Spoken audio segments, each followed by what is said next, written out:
You're listening to Away with Words, the show about language and how we use it. I'm Grant Barrett. And I'm Martha Barnett. The main street in San Francisco is not Main Street.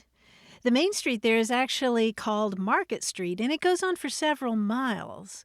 Now, San Francisco does have a main street, but it's just 5 blocks long, and it's harder to find. Now, you might wonder why that is. Well, it turns out that San Francisco's little bitty Main Street is named for a 19th century businessman whose name happened to be Charles Main. How about that? That makes a lot of sense. Wait, so it's not because it's the primary street. It's just named after this guy. Who was this guy? Charles Main made his fortune supplying miners during the gold rush, and the city honored him with a street named after him. It just happened to be called Main Street. That's always the way to make the fortune. Sell the tools, don't do the digging. Exactly. And that's just one story that shows that names don't always mean what you think they mean. And I'll give you another example. I always thought that Snowflake, Arizona was probably named because the locals were transplants from the north, or maybe they were wistful about cooler weather. But no, Snowflake, Arizona was founded in 1878 by a couple of guys named Erastus Snow and William Jordan Flake. How about that? Huh. And I should add that William Jordan Flake, one of the founders, is the great-great-grandfather of somebody you might have heard of, former Arizona Senator Jeff Flake. Oh, there we go. That's pretty interesting. Snowflake, Arizona. Well, names are just one of the things we talk about on this show, and we'd love to talk with you about any aspect of language whatsoever. So give us a call, 877-929-9673, or send your questions in email to words@waywardradio.org. Hey there, you have a way with words. Hi, Martha. How are you? This is Janine from Murray, Kentucky. Hi, Janine. Oh, great. Welcome to the show. What's up? I was calling because I was curious to know how tongue twisters had originated. Because growing up, my dad would say these weird tongue twisters to me, and I held on to every word he said, and I would remember the words and practice them. And, I think it's a kind of a lost trait. I say them to my kids. They're young adults now, but they look at me like I'm crazy. But I think they're kind of fun. And I did a little research on my own, and I found out that they originated to help people remember things such as north, south, east, and west, for instance, never eat sour wheat. So I thought it was kind of fun, and I wanted to find out what you guys thought. Well, Janine, you got to, if you've memorized some and say them on a regular basis, you know we're going to want you to share some of them. Oh, of course. I got 2 in mind. Okay. All right, let's hear it. All right. The first one is, are you the kid that told the kid that I'm the kid that hit the kid? Because if you're the kid that told the kid that I'm the kid that hit the kid, I'm going to hit you, kid. I never heard that. Are you the kid that told the kid that I'm the kid that hit the kid? Because what's the I other thought one? that one was really funny. Yeah. That's great. And my dad had a fun sense of humor, so that's where I get that from. And the other one is, the skunk thunk, the stump stunk, and the stump thunk, the skunk stunk. I don't want to meet that skunk or that stump. Me neither. Oh, my goodness. Those are rich. Yeah. So I thought those were fun. Yeah, there's a lot of reasons that people do tongue twisters. Partly just the same reason that we're doing them now, but it's because they're fun. Because people mess up. Fun. And we like to see each other mess up. We like it when other people look a little foolish. And I held on to every word of that, I'll tell you. Yeah, and we like to laugh at ourselves, frankly. Oh, absolutely. When we mess up, we giggle at ourselves and how silly we feel. Yeah. And we don't mind very much that we tried something and it didn't work out. And we'll keep at it until we get good at it. And that's the other thing. People like to be challenged. They like it when stuff is hard. And then they like to get good at hard things. And tongue twisters are really, there's something you can really practice and get good at. And you feel proud of yourself, right? Oh, yeah. As a kid, it was fun because you never knew what was going to come out of a kid's mouth, But Martha, in radio and speeches, which you and I both do, we speak at events all around the country, and we sometimes in preparation before we go out in front of crowds, we do these limbering exercises with our mouths and maybe say rubber baby buggy bumpers or something like that, right? All Yes, I want yes. is a proper cup of coffee. All I Made want in is a proper cup of coffee pot. Every language I've looked into has these. French is a language that I know fairly well, and one I know in French is "Cinq ou six sous-officiers sont promenés en soissons." It's 5 or 6 officers are walking in Soissons, something like that. And there's a longer version, which is like this whole story. But Janine, one of the things that I really liked about the two that you repeated is that they're visual. Some of these are just kind of arbitrary and the words are just thrown in there so they don't make a whole lot of sense. But I love Yes. the ones that have images in them or just things that you can think about. I'm thinking about a Spanish one that goes, Pepe pecas pica papas con un pico pica pas. I can't. oh no, Basically, it translates as Joe Freckles chops potatoes with a pick, and with a pick, Joe Freckles chops a potato. You can picture that. Pepe Yeah. picas pica papas Yes, con yes. un pico. So just to kind of bring this around, you were asking about origins. The earliest one that I Yes. know of, and I'm sure they're older than this, probably as far back as humans could speak, they were challenging each other to say difficult things. There was a book published mostly in Latin by a fellow whose name was John Wallace, published in Oxford in England. And the Latin title is Grammatica Linguae Anglicanae. Basically, it means English language grammar. And he's got this long passage. Interestingly enough, it's about twisting. And it goes something like, when a twister a twisting will twist him a twist. For the twisting of his twist, he 3 times doth entwist. But if one of the twist of the twist do untwist, the twine that untwisteth the twist. And he's got paragraphs more of this. But most of the book is in Wow. Latin, except for like this passage. And he also has a French version of this. And so this is kind of not the earliest tongue twister that we know, but it's kind of like this real nice marker from about 400 years ago where it kind of establishes this real nice middle point of tongue twisters and is about twisting. That's interesting. Yeah. By the way, the famous Peter Piper one, you can find a really beautifully done book from 1824. It's a collection of tongue twisters. It's called Peter Piper's Practical Principles of Plain and Perfect Pronunciation, and it's in there. Oh, that sounds adorable. And they're all still really fun, and you can find beautiful versions of it online at like Gutenberg and Internet Archive. Just gorgeous modern recreations of it, just in beautiful typefaces and ink drawings and so forth. That's interesting. Thank you so much for sharing your memories and your tongue twisters with us. We really appreciate it. Thanks for your time, guys. All right, you take care of yourself. You have a great day. You too. Bye-bye. You too, Janine. Bye-bye. Bye. Well, whether your name is Theophilus Thistle or Sheba Sherman Shelley or Shrewd Simon Short, we'd love to hear from you. Either your favorite tongue twisters or other thoughts about language. So give us a call at 877-929-9673. Hello, you have a way with words. Hi, my name is Scott. I'm calling from Madison, Wisconsin. Hey, Scott, welcome to the show. How can we help you? I am a small business owner. In fact, one person, it's me, and so I'm in charge of the billing. And the question I have concerns the word invoice. So on the top of my forms, it says invoice form. And I thought to myself, as I was listening to your show, as a matter of fact, what the heck does that mean? And I tried to break it down into syllables. In voice. That didn't do anything for me, quite honestly. I was lost. It didn't help. But my question to you is, can you give me a brief derivation of the word invoice? Brief. You're asking the wrong people. Well, this is your time. How much time do you have? Horoscope. Yeah. So when you looked at invoice, you said, wait, voice is in there. This has nothing to do with voice, VOICE. Correct. Yeah. But you might be not surprised to hear that has something to do with envoy, somebody that you send to, say, do something diplomatic. Aha. You feeling that? Yeah, because they both go back to French. The French words, and ultimately, of course, Latin, having to do with to send something on its way, to to send, basically. And so there's a French word, envoi, plural with an S on the end. It means something that has been sent or things that have been sent. And so it's an English spelling corruption of the French plural word meaning things sent.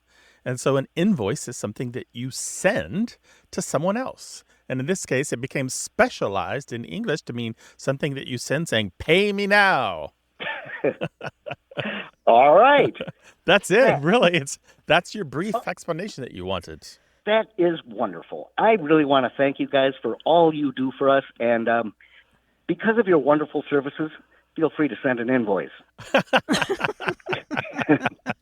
It'd be our pleasure. What's that address? Thanks a lot again, guys. All right. Take care of yourself. Bye-bye. Yeah, Thanks, have a great day. Bye-bye.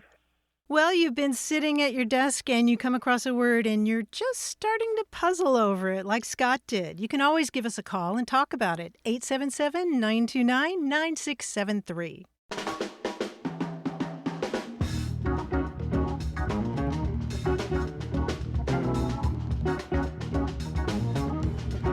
I have a book I want to recommend. It's called Colossal Words for Kids, 75 Tremendous Words Neatly Defined to Stick in the Mind. It's by Colette Hiller. And she uses charming little poems to define each of these 75 big words. For example, for the word colossal, the poem is, if something is huge, truly enormous, a mountain perhaps, or a brontosaurus, a royal palace or a giant fossil, all these things could be called colossal. When something's so big, you stand back and say, whoa, the word colossal is handy to know. And she does this for words like magnanimous and discombobulated and acquiesce. And it's a beautiful book, too. It's playful, it's colorful, it's illustrated by Tor Freeman. I should add, too, that Colette Hiller worked many years as an actor, performing with the Royal Shakespeare Company in England, and she's worked as a producer for the BBC. And for all you movie buffs out there, she also played Corporal Pharaoh in Aliens. Oh, fantastic. And because she's got all this theatrical experience, she probably has good rhythm for writing poetry. She sure does. So that book again is Colossal Words for Kids, 75 Tremendous Words Neatly Defined to Stick in the Mind by Colette Hiller. We'll link to that from our website at waywardradio.org.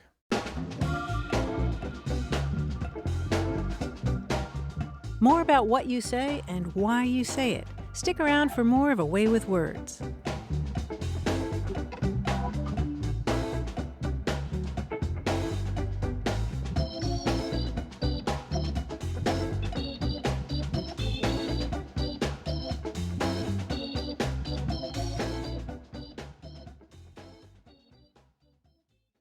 You're listening to A Way with Words, the show about language and how we use it. I'm Martha Barnett. And I'm Grant Barrett, and striding into the room in a green visor with a big stack of money, it's our guy, our quiz guy, John Chaneski. Hi, John. Hey, how you doing, guys? Settle around the table. Let me deal you guys in this quiz. All right. Now, yeah. You know, when you play a quiz when you're hungry, this is the result. I'll describe some items, and you'll reiterate, but since you're hungry, every answer will relate to food. I call this a smorgasbord of words. Let's see. Now, for example, I have a friend who is afraid of every little thing. I think he just has a self-confidence problem, but you're hungry, so to you, he's just... Don't overthink it. Self-confidence problem. He's afraid of every little thing. He's a veritable drumstick of fear. Oh, he's chicken. Yes, I he's see. chicken. Oh. Yeah. Oh, yes, you're right. I was overthinking There you it. go. Yeah, just make your list of foods now, and let's see which ones we come upon. Here we go. My neighbor and I have a decades-old disagreement. I say we do not get along, but you're hungry, so you say... You have a beef. I have a You beef. have beef. Yes, I have beef. Ken has beef. I have beef with them, yes. I could obsess over my neighbors, but I've got a lot going on. I have more important things to attend to, but as you say... You have a lot going on, more important things Right. to attend to. Yeah. Right. Priorities. You have bigger fish to fry. Exactly. I got bigger fish to fry. Delicious fish to fry. Seriously, I can't talk about it. I'll give away the whole thing if I dish. Or as you say, I will... Spill the Clam up. beans. Yes, spill the beans. The Yummy. opposite of clam up, but that's good too. The opposite of clam, yes. Yummy vegan alternative. Now, I might just tell you the whole story. It might take a few hours of convincing me, or as you hungry people would say, Hours of convincing you. you would have to...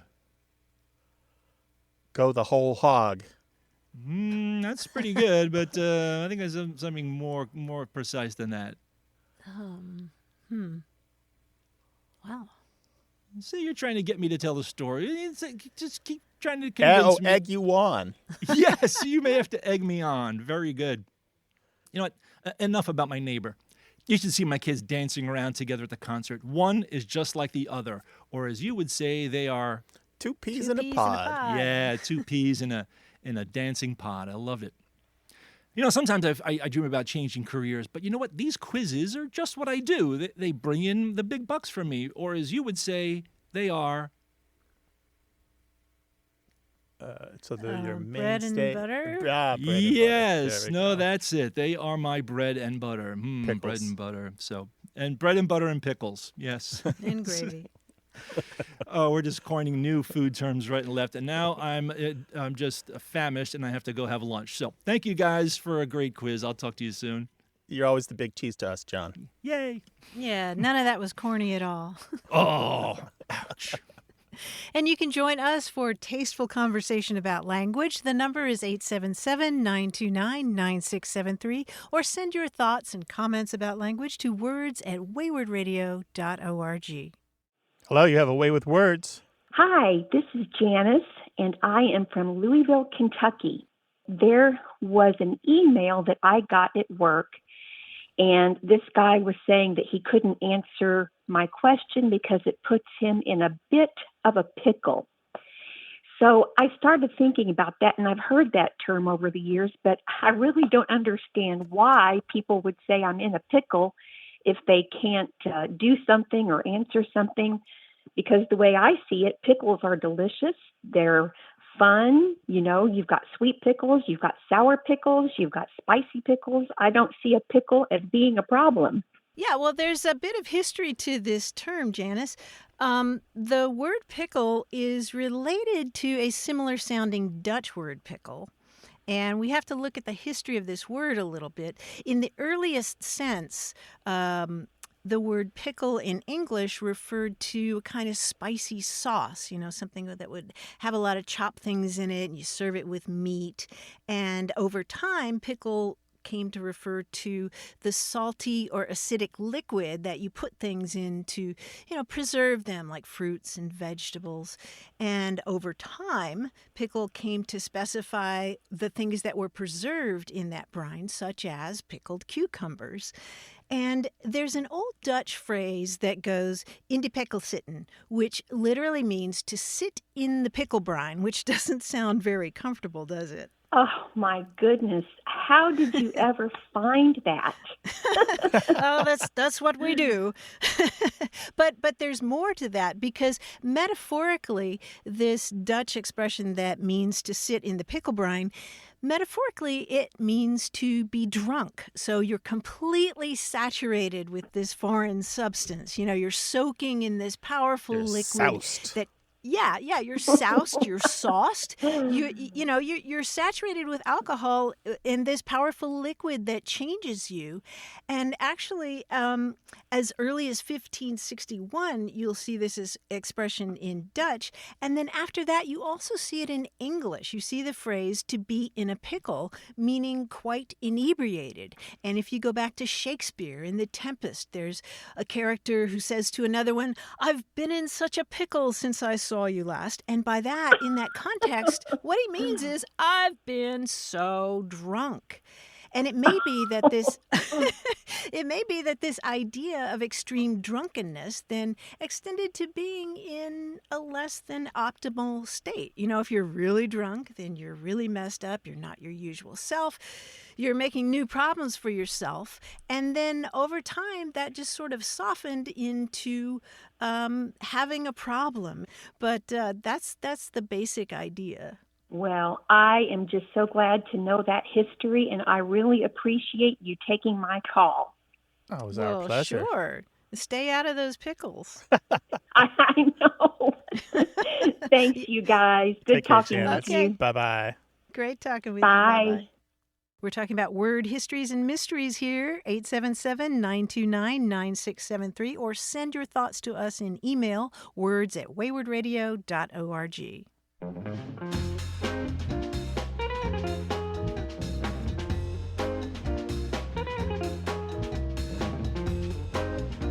I think one of the most beautiful words in the English language is the word stilliform. Do you know this word, Grant? Stilliform. Stilliform. That actually sounds bad. It sounds like a medical problem.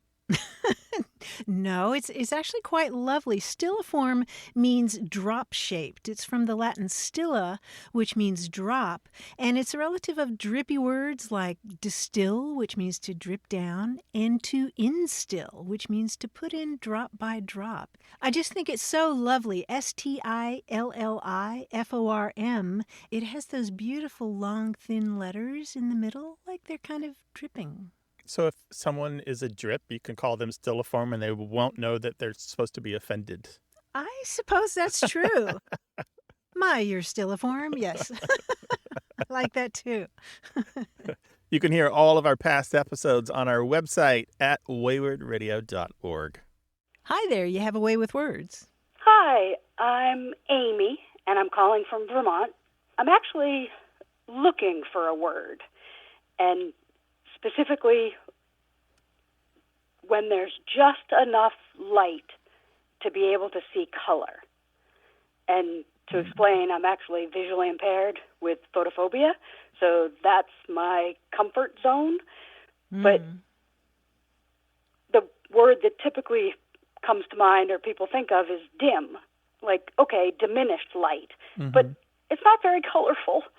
So I'm looking for something more like gloaming, which I really like, but not so much what it means, because coming from glowing, it's too bright, really. So you think of dawn and dusk, or weather conditions like overcast, fog, but really I'm just looking for something light specific. I'm hoping you can help. Amy, are you wanting to talk with other people about this then? Or is it a word that you just want to, keep in your heart and ponder? Or why are you looking for a particular word? Because I do a lot of cursing of the sun. So I'm hoping for a word that I can be very pleased with. Yes, this is the amount of light that I like. And you want a single word. I mean, a multitude of words. It could be in other languages. I'm happy to have a full quiver of options to use. What level of light are we talking about here? Can you describe it further? It's like, I used to love moonlight, but that got too bright. So I can handle up to maybe a half moon. I typically get up early in the morning, but I don't like dawn because that's when the light starts. So I prefer pre-dawn. Dusk is great, but you quickly lose, the light gets to the point where you can't see the color any longer. Right. And so it's really, it can happen any time of the day or night. No, maybe not night, but because I don't like artificial light either. Bright enough to see color, but dark enough so it doesn't hurt your eyes. Exactly. I'm thinking about things that are luminous, like glowworms and, and certain molds and bacteria and fungus. But I'm also a starlight is a word I really like, but I think that's too dark for you. I do like starlight. Yeah. Radiant I love is too fog. bright. Yeah. Subdued, I think, is good for this. Subdued also suggests that you don't want anything Right. to suddenly brighten. So that's the thing is sometimes in our environments Yes. things are erratic. Light turns on and off or flashes. Yeah. Yeah, so Like that's what you got to avoid clouds as well, are right? wonderful, but then it becomes partly cloudy, and you get hit with this light beam. Yeah, I'm thinking of things like alpenglow, which you see Yes. way up north, something like that. And this may be something that we have to put out to our listeners all over the world. They might have some ideas there. I have a couple of other ideas for you, just that I'm thinking of from Greek and Latin. Of course, there's crepuscular in English, which I've always loved, but that has to do with twilight, and that's not really where you're wanting to go with that. I'm also thinking of one of my favorite words is antilucan, Antelucan,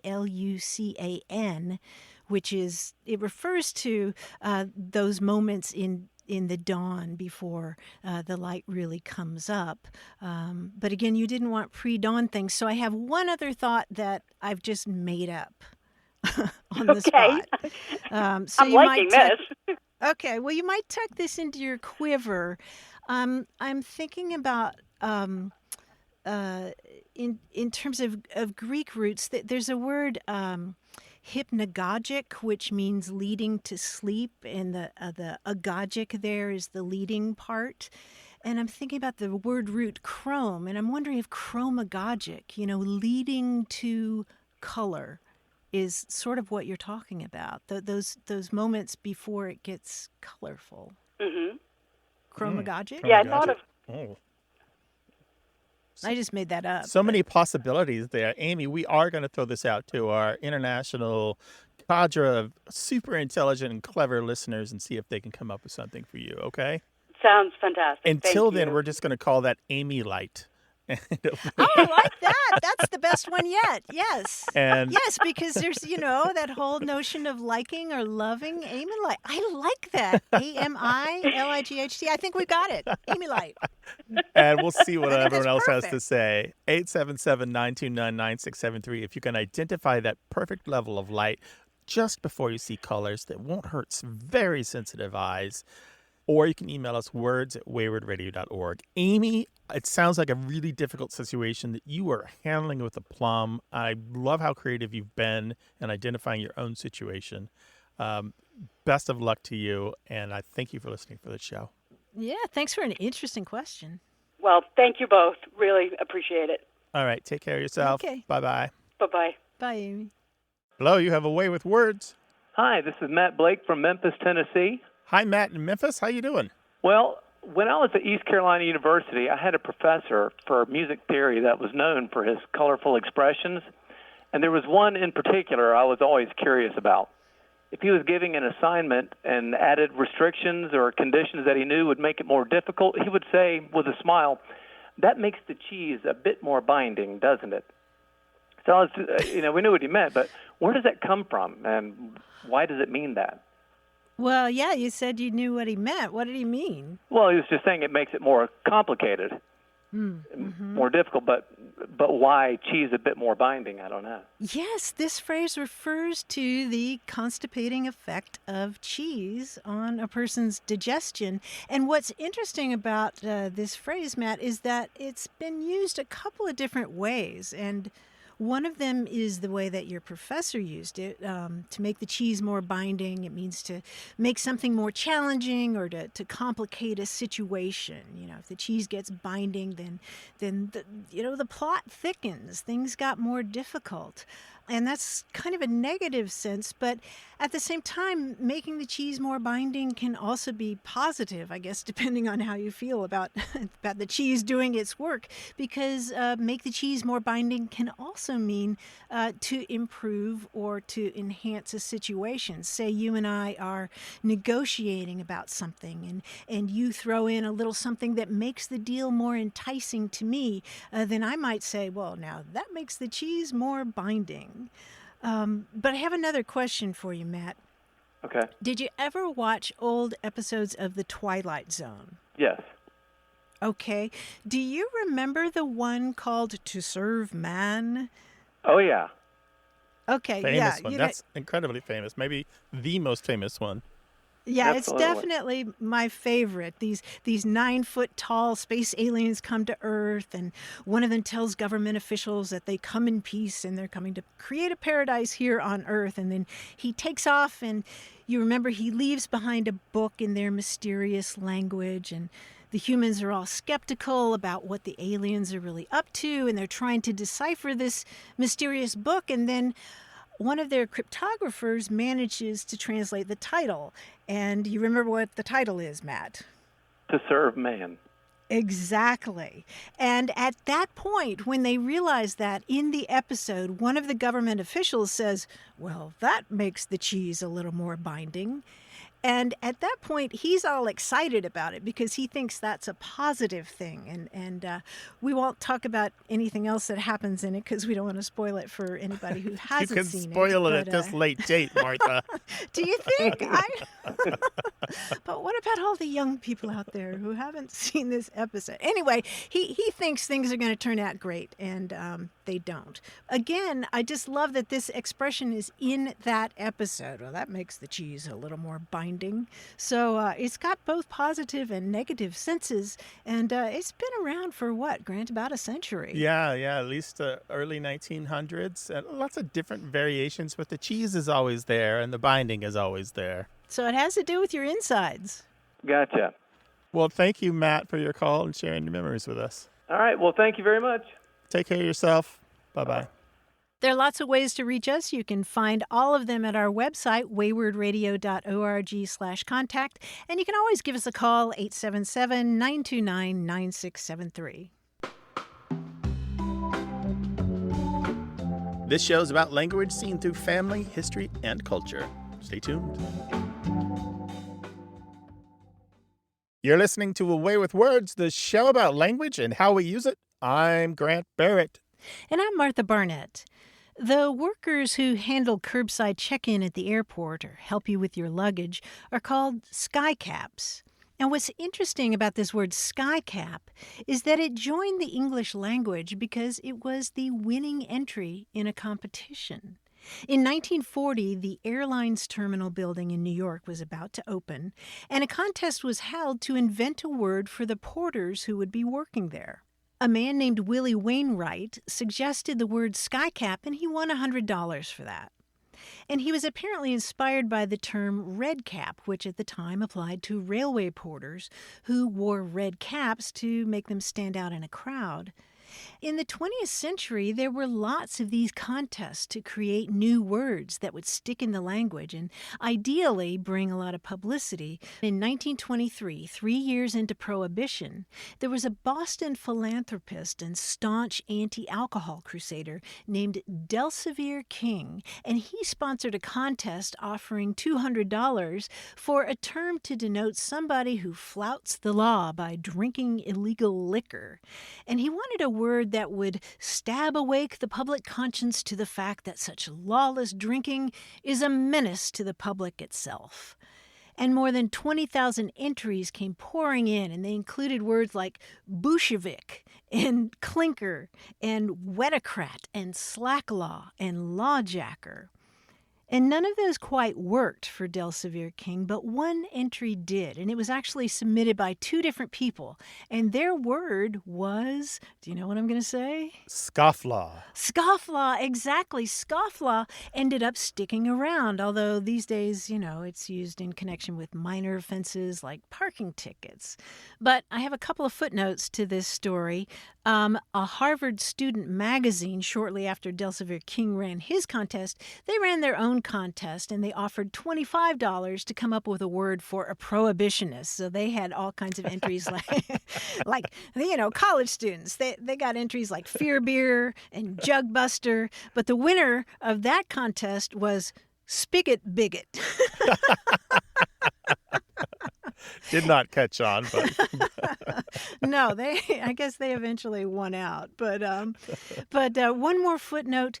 Delsevier King, whose contest gave us this word scofflaw, is buried in Quincy, Massachusetts. And if you go there and take a look at his gravestone, his epitaph reads simply, "He tried to be helpful." oh, Bless that's his a heart. great one. Yeah, right? that's what the best of us do, right? Yeah. The best people. I try to be helpful. That's a very Yeah. good one. Martha and I get into names and naming every chance that we get, and we'd love to hear your stories about the clever names in your life, be it your name, a family member's name, a pet's name, the name of your business, how you decided to name the book that you wrote. Let us know, 877-929-9673, or tell the story at length in email to words@waywardradio.org. Hello, you have a way with words. Hi, this is Hope from Buffalo, New York. Hi, Hope in Buffalo. How are you? I'm good. How are you? Super duper. Welcome to the show. Thank you. Well, I had called regarding a word that was used by my grandmother, my father's mother, growing up. And he has also told us that this word was used with him and his sister as they grew up. And it is the word rutschy. And it was used in a context when we were little kids and we had ants in our pants. We couldn't sit still. And my grandmother would lean over to us, like in church, and tell us, "Stop being so rutschy." And then in talking with my dad, she used the same phrase, but then if they didn't comply with her request, it would lose the IE and be added to another less savory word. But she never used that with us. So we just knew the word rutschy, and as I talked to friends and would use this word with them, they'd go, "What does that mean?" So I was just curious, if there's any idea where this would come from, because it's not a word that's familiar with other friends and people I know. Mm-hmm. Well, Hope, I think Grant knows the very first question I'm going to ask you about this. And it's not whether you were rutschy, because it sounds like you were. It sounds like you were. Most children are. It was more directed to my youngest sister. She couldn't sit still, so. Okay. Well, Hope, my real question is there any German heritage in your family? So, interesting. Not necessarily from my grandmother. My grandmother was Portuguese. Both her parents were from Portugal, come through Provincetown, Rhode Island. Mm-hmm. But her parents, but my great-grandfather, her father, had the last name of Gaskell, which, looking it up, would have either been English, German, or French. Mm-hmm. So that's the only thing. Yeah, that's a little far back. Anybody live in Pennsylvania Dutch territory? Yep, that was my next question. No. Because this word does indeed exist. You're not the only person who uses it. And you usually hear it in areas of German settlement in this country. And that's why Grant was asking about Pennsylvania and Pennsylvania Dutch, because there is a German word, rutschen, which means to slip or to slide or to slither. And this has been adapted into English dialect in a number of forms, because it just gets passed on from, one person to another rather than written so much. And so rutschy and rutsch ROOCH and ROOTSH, and words like that have to do with wiggling. You know, if you have a baby who's a real wiggler, she's slipping around and scooting around and squirming and fidgeting when you try to diaper her, she's said to be rutschy or rutschy or rutschy. So Okay. it definitely has German roots, and if you go to Pennsylvania, I am sure you'll hear people say that. I'm sure. That is wonderful to know. I know my her husband, my grandfather, he would have been or he had English and German ancestry, but it's interesting. It was my grandmother who used it more so than I don't remember my grandfather saying it. So, but I know in the Buffalo area there is a huge German population with German ancestry. So, and there's a lot of a big mix of different ethnic groups that came in, especially around the turn of the century. So, so that doesn't surprise me that where it would come from. And my grandmother was of Portuguese descent, but living in an Irish neighborhood. So everybody kind of mixed together. So that's wonderful to know. I can't wait to tell my dad. He'll be thrilled to find out, kind of where this word has come from. So, and that it is actually a word and not just something she made up. Absolutely. Absolutely. Well, we're glad you called, Hope. Thank you so much. I'm so grateful to talk to you today. Thank you. All right, take care of yourself. All right, bye. There are fun things in everybody's family language. Martha and I would love to hear yours. 877-929-9673 is toll-free in the United States and Canada. And you can also email us, words@waywardradio.org. And if you're somewhere else in the world, try us on WhatsApp. You can find that number on our website at waywardradio.org.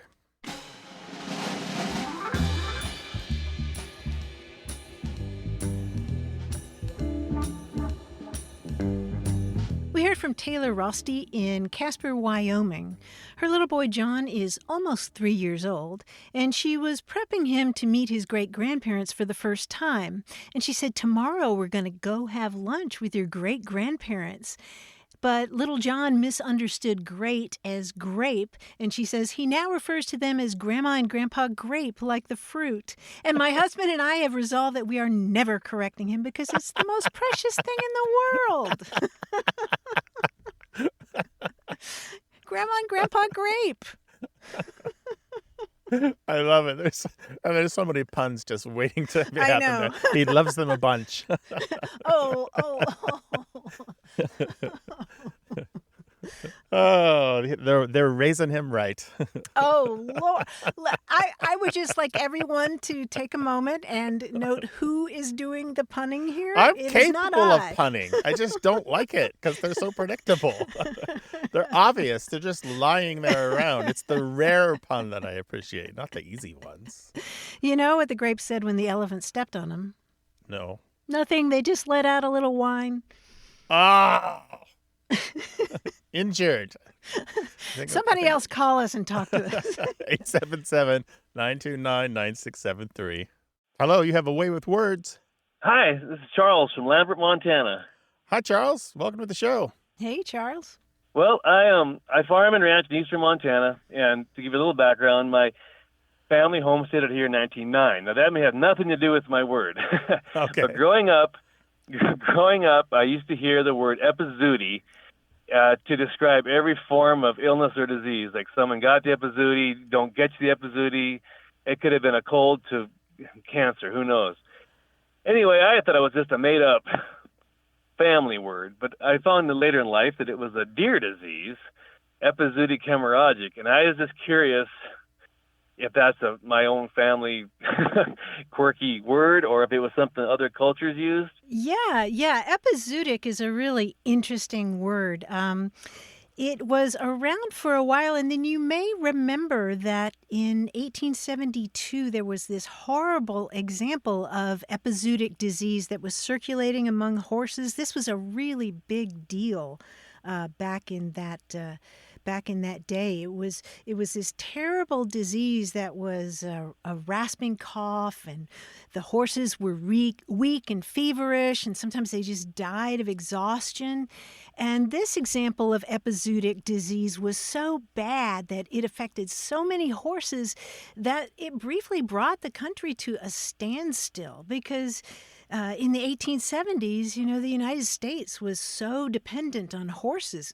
It was kind of like the grid going down or gas supplies drying up because farmers couldn't take their goods to market and canal boats backed up and horses couldn't drag coal out of the mines and firefighters had terrible trouble hauling water. So it really forced this reckoning in the United States, this equine influenza that people called the epizootic. It forced a reckoning with how dependent our country was on horses and also how horses were treated. And the word epizootic itself, which refers to different kinds of diseases that affect animals, including deer, as you said, epizootic is actually modeled on the Greek word epidemic, which is a disease on a whole group of people. It comes from the Greek word demos, which means people, as in democracy.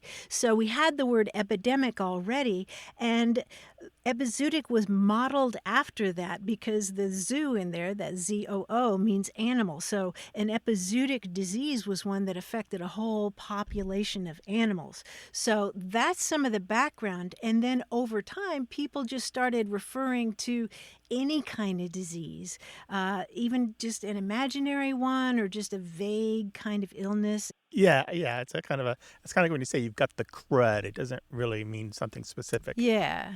Thank you so much, Charles, and good luck on the ranch. Thank you. It was a pleasure to talk to you. Good All luck. right, take care of yourself. Bye-bye. Bye.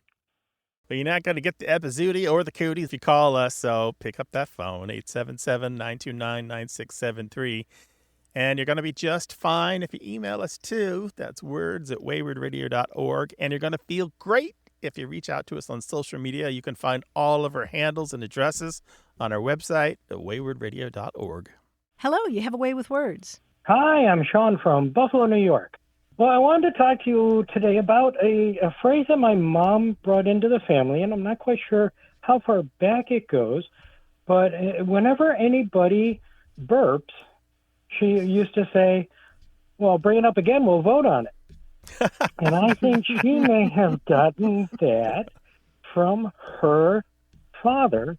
She was Canadian, okay? Yeah. She was from St. Catharines, Ontario. And besides all the other stuff that they bring in, like A and all the wonderful vernaculars from Canada, I got this one, and I think she may have gotten it from her father, who maybe got it because he was talking about folks in the House of Commons, that when you bring something up, they discuss it, and then they vote on it. Well, it's possible that they independently derived it, but it does have some other history elsewhere. Other people do say it and have said it. I think I found it in yearbooks, high school yearbooks from the 1930s in the United States. Yeah. So it's got some history outside of Canada. But, North American English doesn't know borders. It does tend to cross freely back and forth across the border, particularly with many Canadians kind of clustered at the bottom of the country there, like an etch-a-sketch that's been shaken. Yeah. But, that's not the only... So is that the only one that she used? Just every time someone burps, bring it up again and we'll vote on it? Or were there other ones? No, that was pretty much it. But my dad was from New York City. Yeah. He was from Westchester County. Uh-huh. And he would always say, just like downtown. And I'm like, really? When something went right? Oh, yeah, that's a like great downtown. one. Mm-hmm. We've got research on that on our website, just like downtown. So definitely look for that at waywardradio.org. Okay, he didn't say that about burps then. That was a whole No, it's whenever anything went correct. It was like, oh, yeah, that was smooth and silky and really nice, and that was well done, and just like downtown. Sean, there is a category in folklore for those kinds of expressions that you say when somebody breaks wind or burps, and it's those bodily noises are known as, instead of rites of passage, they're known as wrongs of passage. And there's a lot of those sayings. We had a listener named Cynthia who emailed us. She went to junior high in suburban Boston, and she says, they said 6 more and we'll have 7 up. Oh, very nice. And other people say Love things that like, one. greetings from the interior. I think that would be a good one for Canada. Most definitely. For all our listening audience there, they should start adopting that one. Greetings from the interior. But I thought it rather nice that she had this phrase instead of saying, excuse me, and it's chastising somebody. Look, because it's something that happens to every human, right? Yeah, most definitely. Well, thank you so very much for your time. Yeah, our pleasure. By the way, there is a book of Prince Edward Island sayings, and Bring It Up and We'll Vote on It does appear in that book of Prince Edward Island sayings. So there's a Canada connection for you. Most excellent. Yeah. Well, you have a great day, okay? Yeah, our pleasure. Take care of yourself. Thanks. God bless. Bye-bye. Our team includes senior producer Stephanie Levine, engineer and editor Tim Felton, and quiz guy John Chinesky. We'd love to hear from you, no matter where you are in the world. Go to waywardradio.org/contact. Subscribe to the podcast, hear hundreds of past episodes, and get the newsletter at waywardradio.org. Whenever you have a language story or question, our toll-free line is open in the U.S. and Canada, 1-877-929-9673. Or send your thoughts to words@waywardradio.org. A Way with Words is an independent production of Wayward Inc., a nonprofit supported by listeners and organizations who are changing the way the world talks about language. Special thanks to Michael Breslauer, Josh Eccles, Claire Grotting, Bruce Rogo, Rick Seidenworm, and Betty Willis. Thanks for listening. I'm Martha Barnett. And I'm Grant Barrett. Until next time, goodbye. Bye.